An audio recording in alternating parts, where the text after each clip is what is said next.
Well, Robert also calls a cupboard a cupboard, so. Oh, he is British.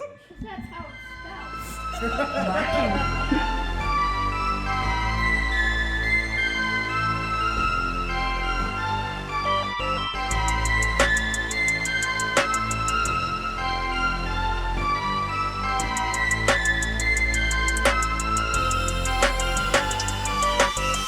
I want to love you long time.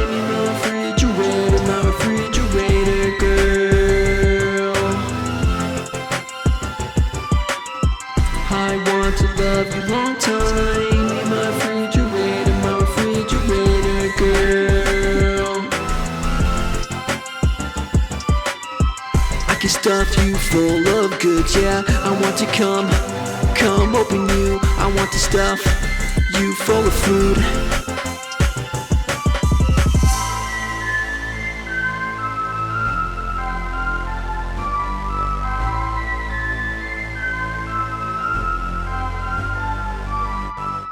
You're my refrigerator girl. You're making my head swirl. I got to get you out my head, but I can't stop holding it. You're so cold, you're so inviting, you're so fresh, you got good lighting.